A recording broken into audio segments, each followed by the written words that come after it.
समाचार में हमको इज़ियाओ के बारे में बात करनी है। इज़ियाओ एक ट्रेडिशनल चाइनीज़ मेडिसिन है, जिसको जो डोंकी हाइड्स होती हैं, यानी कि जो गधों की खाल होती है, उसमें जिलेटिन जो मौजूद होता है, उसकी मदद से बनाया जाता है।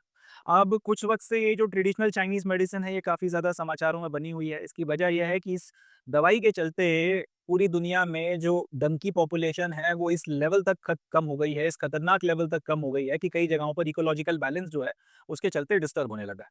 बहरहाल ये जो दवाई है इज़ियाओ, जैसे अपने देश में आयुर्वेदिक ट्रीटमेंट होता है, उसी तरह चाइना में जो ट्रेडिशनल चाइनीज़ मेडिसिन्स हैं, उसमें ये माना जाता है कि ये जो इज़ियाओ दवाई है, जो गधों की खाल में डंकी हाइट्स में जो जिलेटिन है, जिसकी मदद से बनाई जाती है, इसमें कई सारे या मेडिसिनल बेनिफिट्स होते हैं, जैसे कि इससे आपका इम्यून सिस्टम बहुत ज़्यादा मजबूत होता है। साथ ही साथ अगर आपके शरीर में खून की कमी है, अगर आपको एनीमिया है, तो वो प्रॉब्लम भी दूर होती है और भी काफ़ी सारी चीज़ें जो है इससे आपको फ़ायदा करती हैं। जैसे हम लोग कई बार शब्द यूज़ करते हैं कि बहुत सी समस्याओं का एक पर्टिकुलर जो दवा है आयुर्वेद में या फिर एक जो नुस्खा है वो रामबाण इलाज है। तो चाइनीज़ जो हैं वो भी कई सारी समस्याओं के लिए इस दवाई इज़ियाओ को एक रामबाण इलाज की तरह मानते हैं। हालाँकि बहुत से इनके जो बिलीफ्स हैं वो साइंटिफिकली प्रूवन नहीं है कि वाक़ई में इज़ियाओ दवाई जो है इसकी मदद से आपको ये सारे फ़ायदे होते भी हैं कि नहीं होते जिनको आप मान रहे हो, साइंटिफिकली प्रूवन नहीं। मगर कुछ वक़्त से रिसेंटली चाइना में ये देखा गया है कि ये जो दवाई है इसकी डिमांड बहुत ज़्यादा बढ़ गई है एकदम से। पहले भी इसका इस्तेमाल होता था बट बहुत ज़्यादा नहीं होता था। मगर अभी रिसेंट ईयर्स में ये देखा गया है कि डिस्प्रोपोर्शनेटली इज़ियाओ की जो डिमांड है वो बहुत ज़्यादा बढ़ गई है। इसके चलते चीनियों ने डिस्प्रोपोर्शनेटली डंकीज़ जो हैं उनकी कलिंग की है, उनको बहुत बड़े लेवल पर जो है मारा है। इसका consequence ये हुआ कि साल के साल चाइना में लगभग 60 लाख के करीब डंकीज़ जो हैं उन्हें मारकर उनकी खाल की मदद से फिर ये दवाई बनाई जाने लगी। ऑब्वियस सी बात है इस लेवल पर अगर आप मास लेवल पर स्लॉटर करोगे तो फिर चाइना में जो डंकी पॉपुलेशन था वो सिग्निफिकेंटली कम होना ही था। तो इसके चलते चाइना में गधे जो हैं अब बहुत कह सकते हैं उनकी पॉपुलेशन बहुत सिग्निफिकेंटली गिरी है, बहुत ज़्यादा डिक्लाइन चाइना में डंकी पॉपुलेशन में देखने के लिए मिला। तो यहाँ पर चीनी अपने आप को बदलते अवेयरनेस फैलाते कि भाई इज़ियाओ का इतना ज़्यादा इस्तेमाल ना करें। ये दवाई अभी जो आप मानकर चल रहे हो कि बेनिफिट्स होंगे, साइंटिफिकली प्रूवन नहीं है, इस तरीके की बातें करते तो ठीक रहता, लोग शायद थोड़ा इसका इस्तेमाल कम करते। वो करने की जगह चीनियों ने ये करना शुरू किया कि अगर हमारे देश के गधे मर गए हैं तो फिर हम जो बाकी देश हैं वहाँ से गधे इम्पोर्ट करना शुरू करेंगे।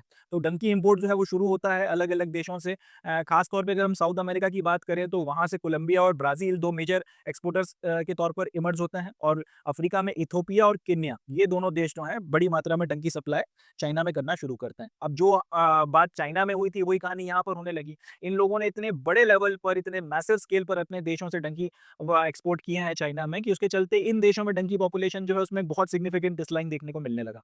ये स्थिति आ गई कि जो इकोलॉजिकल बैलेंस है वो तक डिस्टर्ब हो गया। जिनको नहीं पता उनके लिए थोड़ा-सा बताता हूँ कि आपका पूरा जो एक इकोसिस्टम है, उसमें एक भी अगर आपका ऑर्गेनिज्म एक्सटिंक्ट होता है या फिर अगर उसकी जनसंख्या में बहुत सिग्निफिकेंट डिक्लाइन आता है, तो उससे पूरा का पूरा आपका जो इकोसिस्टम है वो डिस्टर्ब होता है। एक जानवर के एक्सटिंक्ट होने से पता चला उसके ऊपर जो दूसरे जानवर आपका डिपेंड करते हैं वो एक्सटिंक्ट हो गए या पॉपुलेशन कम होने से उनकी पॉपुलेशन कम हो गई। कई सारे तरीके के पेड़-पौधे और वनस्पति जो हैं वो उगना बंद हो जाते हैं। कई सारे जो हैं जितनी मात्रा में चाहिए उससे बहुत ज़्यादा उगने लगते हैं। ये सारी की सारी डिस्टर्बेंसेस आना शुरू हो जाते हैं। तो बहुत बड़े लेवल पर अब जब डंकी एक्सपोर्ट होने लगा इन देशों से तो यहाँ पर इकोलॉजिकल बैलेंस जो है वो डिस्टर्ब हो गया। स्थिति ये आ गई कि अफ्रीका ने पूरे कॉन्टिनेंट के ऊपर बैन लगा दिया कि हम चीनियों को जो है गधे एक्सपोर्ट नहीं करेंगे। मगर चीनी भी कहाँ मानने वाले थे, वो तो सांप-बिच्छू तक खा जाते हैं। तो उन्होंने ये बोला कि भाई अगर आप डंकी हमको भेजते हो तो फिर हम आपको ठीक-ठाक मात्रा में पैसे देंगे। मगर क्योंकि अफ्रीका के पूरे कॉन्टिनेंट वाइड जो है बैन लग गया था, तो उस बैन का नतीजा ये निकला कि इल्लीगल ट्रेड जो है वो शुरू हो गया डंकीज़ का। स्थिति ये आ गई कि जो स्मगलर थे वो गरीब लोगों के घरों से डंकीज़ चुरा-चुरा के जो है एक्सपोर्ट करने लगे। अब इससे एक तो इकोलॉजिकल जो डिस्टर्बेंस हो रहा था वो तो हो ही रहा था, सोशल टेंशन्स भी शुरू हो गए क्योंकि अफ्रीका के जो गरीब देश हैं वहाँ पर गधे जो काम करते हैं वज़न ढोने का, अगर जब उनको हटा दिया गया, वो चोरी हो गए, उन्हें मार के उनको की खाल उतार के अगर चोर ले गए, इस तरीके की चीज़ें होने लगी, तो फिर वो काम जो गधे किया करते थे वज़न ढोने का और मेहनत का, वो सारा काम फिर इन्होंने अपने बच्चों से और औरतों से कराना शुरू कर दिया। इससे जो है समाज में बहुत ज़्यादा टेंशन आने लगी और बहुत इश्यूज़ जो है वो क्रिएट होना शुरू हो गए और इसके चलते अब डिमांड ये की जा रही है कि चाइना को जो डंकी एक्सपोर्ट का बैन किया गया है, इसको स्ट्रिक्टली इन्फोर्स कराया जाए और चीनी जो बैठे हुए हैं इम्पोर्ट करने के लिए, उनके ऊपर भी जो है कोई कार्रवाई की जाए और किसी तरीके से इस पूरी की पूरी जो ये समस्या खड़ी हो गई है, इसको रोका जाए। कोलंबिया और ब्राज़ील वाले भी होश में आ रहे हैं और वो भी जो है डंकी एक्सपोर्ट को धीरे-धीरे कम कर रहे हैं। चीनी जो अपने देश में तो खैर वो जो कर रहे हैं, सो कर रहे हैं, उसको आप कुछ कर नहीं सकते, मगर ये एक वैश्विक समस्या बनकर आ गई है और अब देखते हैं इसके चलते क्या होता है। ये तो खैर नहीं होगा कि डंकीज़ पूरी तरह विलुप्त हो जाएँगे मगर ये ज़रूर है कि जिस लेवल पर आप एक कह सकते हैं कि एक दवाई बनाने के लिए इनकी हत्या कर रहे हो और दुनिया भर से जो है आप इम्पोर्ट करके लेकर आ रहे हो, उसके चलते एक इकोलॉजिकल बैलेंस डिस्टर्ब हो रहा है और इसका कहीं न कहीं प्रकृति के ऊपर एक बहुत गलत प्रभाव पड़ रहा है और इसकी तरफ ध्यान देने की ज़रूरत तो है। तो ये अपना समाचार है। अब यहाँ से न्यूज़ क्या बनेगी? न्यूज़ एक ही बनेगी यहाँ से कि इज़ियाओ जो रिसेंटली न्यूज़ में बना हुआ था, ये क्या भला है?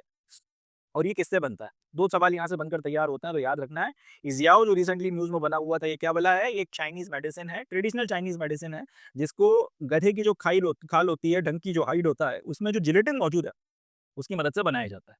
माना क्या जाता है ये फलानी-फलानी बेनिफिट्स वगैरह इससे होते हैं, हालाँकि साइंटिफिकली प्रूव्ड नहीं है और इसको बनाने के चलते चाइना साल के साल 60 लाख मिनिमम जो गधे हैं, उनको मार रहा है और इससे अपने देश की जनसंख्या जो है गधों की वो कम कर दी है और बाकी देशों के ऊपर भी जो है इम्पोर्ट कर के नुकसान देने की कोशिश कर रहा है, जिसके चलते ये हालत आ गई है कि अफ्रीका ने पूरे कॉन्टिनेंट ने अफ्रीका ने जो है गधों का एक्सपोर्ट जो है चाइना को बैन कर दिया है और ये कहीं न कहीं स्थिति की गंभीरता को बताने के लिए काफ़ी है कि किस लेवल पर जो है खिलवाड़ प्रकृति के साथ में किया जा रहा है और एक जीव के साथ में क्रूरता दिखाई जा रही है। मगर अपने इम्पोर्टेंट जो एग्ज़ामिनेशन पॉइंट ऑफ व्यू से है वो यही है कि ये दवा क्या है और इस किस देश से लेना-देना है, इसी तरीके के 2 फैक्चुअल क्वेश्चन्स यहाँ से बनकर तैयार होते हैं। यूपीएससी में भी पूछा जा सकता है क्योंकि रिसेंटली अभी सितंबर-अक्टूबर के आसपास एक समाचार में है और अगले साल गर्मियों में पेपर होना है, तो ये लोग पूछ सकते हैं कि रिसेंटली जियाओ जो न्यूज़ में बना हुआ था वो क्या है? या एक जो ट्रेडिशनल मेडिसिन ये जो बनाई जाती है इसमें किन-किन इंग्रीडिएंट्स का इस्तेमाल होता है? तो अपने को ये ध्यान रखना है, इम्पोर्टेंट है। ये आने वाले एग्ज़ामिनेशन में पूछा जा सकता है। चलें, that's it from this news. आगे बढ़ते हैं, नेक्स्ट न्यूज़ देखते हैं।